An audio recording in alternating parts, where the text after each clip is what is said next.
I want to explain why I'm still staying patient when it comes to Beam, even though nothing I say is financial advice, and even though I'm not telling anyone to do anything. My response to that is because I still like the fundamentals, and yeah, sure, Beam, around a week ago, basically, it reached a new all-time low. So we're talking about arguably the lowest it's ever been historically, right? It was recorded as that around a week ago. However, sometimes people like to ask me, why am I not like necessarily upset by something like that? Well, it's because my perception is that I am attempting to hypothetically dollar cost average. So if I'm able to dollar cost average into something at a relatively lower point in which compared to I originally did before, I don't know why I'd complain. In a totally different example and in a totally different scenario that's not related to this, if let's say I was able to acquire my favorite t-shirt because there was like a sale or there was a discount or whatever, I don't know why I'd complain. But of course, this is a totally different example, but this is just my perception. However, also on top of that as well, Beam as of right now has a market cap of around 140 million. But the thing is, sometimes you like to say, okay, with this though, is Beam closer to a floor or a ceiling? Now, kind of my perception is this. Beam currently is around 18 times lower than 5 cents, right? However, kind of my perception is, in a hypothetically make-believe scenario, what seems like further away, right?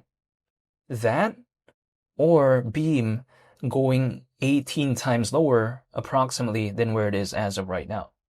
Now, the thing is this, is it even logical for me to assume that Beam could go around 18 times lower than where it is as of right now? I mean, in theory, like I cannot control anything, right? But then at the same time, if Beam were to do that, again, going around 18 times lower than where it is as of right now, the market cap at that point would literally be below 10 million. And is that something I feel like is so logical considering how there's approximately 71,000 holders when it comes to Beam? You know, I don't know why I would think that way hypothetically in a make-believe scenario. And also, again, when I think about is Beam hypothetically closer to a floor or a ceiling, I think that reaching like around 18 times lower from where it is as of right now, I don't know if I'd have great confidence saying that way.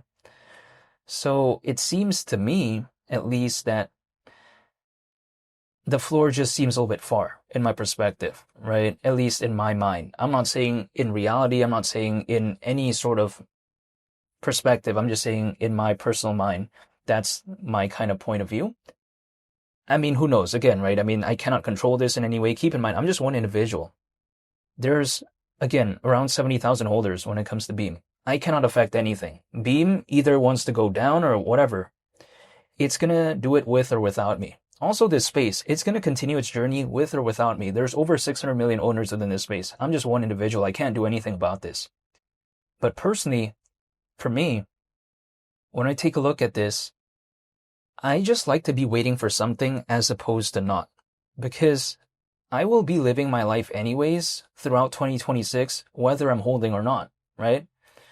But then personally, I'd rather be waiting, I suppose. I am not telling anyone to do anything, but I like to wait for something in my perspective. It's like, for instance, was I living my life back in 2015, 2014, 2016? Yeah, I was. But the thing is, was I holding? No, I wasn't. So the market just did its thing without me. And if I exit right now, whatever's going to happen moving forward, which I cannot control, right?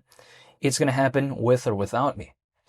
This is kind of my mindset. But then, of course, I can't go back in the past. It's impossible for me to do that. So what I do is I just focus on the right now and take a look at past lessons that I learned from the past, of course, and just implement it right now. And this is why I'm just waiting. Now, again, I'm not telling anyone to do anything, but this is my mindset. However, also on top of that as well, when I take a look at Beam, at the hypothetical concept of arguably maybe 5 cents, the market cap at that point, if we were to consider the current circulating supply, the market cap would be around 2.5 billion. In which case, it's necessarily not such a groundbreaking amount, but also at the same time, for an open source blockchain which has a specialization for games, and also at the same time being in that specific niche, which doesn't really have, I think, the amount of quality competitors. There's a lot in terms of the volume of competitors in general, but in terms of the quality, I'm talking about like something, for instance, in the case of Gala, right, which have often been kind of noted as one of the major competitors when it comes to Beam. Like, there's not too many of those, I feel like. So is that market cap right there something so outlandish to me? I hypothetically don't have that sort of feeling, but this is just my perspective. However, also, my mindset is this. When it comes to Beam, is it going to be the most popular thing of all time? No, I don't think so.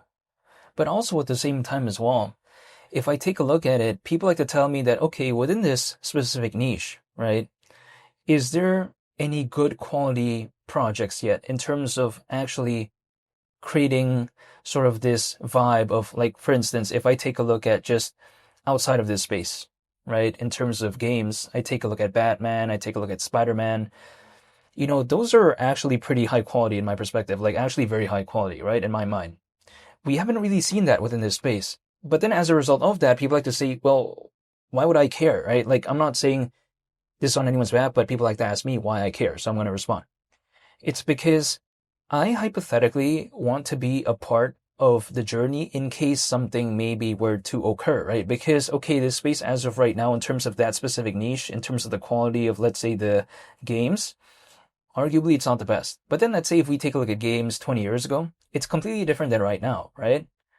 So things have changed. Things have evolved in that sense. Would the same thing happen here? I mean, it wouldn't necessarily surprise me because just the niche overall, the space, it's not necessarily like so established yet, right? So when I take a look at, again, within this niche, and especially when it comes to, let's say, in the case of games, my perception is that if it did improve moving forward, it wouldn't surprise me. So I just hypothetically am curious to see what would happen, but then I want to hypothetically be a part of the journey. It's like, why would I enter a space if only after it's already done something? I just don't get why I would do that. But this is just my mindset. I'm not saying in this specific case. Just in general, this is my mindset. However, also on top of that, when it comes to when is there exactly going to be an altcoin season, I'm not going to be able to answer that because the market is just going to do its thing, right? Like, I have not seen one in 2025. We've seen moments of brilliance when it comes to some projects this year, but we haven't really seen like a 2021 type of altcoin season, like in terms of that vibe this time around. Could it be different in 2026? Who knows? But I just haven't seen one in 2025, so I'm still waiting. And the thing is this, when I take a look at Beam, back in December, right? The market cap was around 1.6 billion. Well, actually, we're in December right now, but I'm saying like back in December of 2024. Let me correct myself there. So again, back in December of 2024, the market cap was around 1.6 billion. So the market cap right now, when it comes to Beam, is over 10 times lower than that, right? Is Bitcoin or Ethereum over 10 times lower than where it was back around a year ago? I hypothetically do not think so.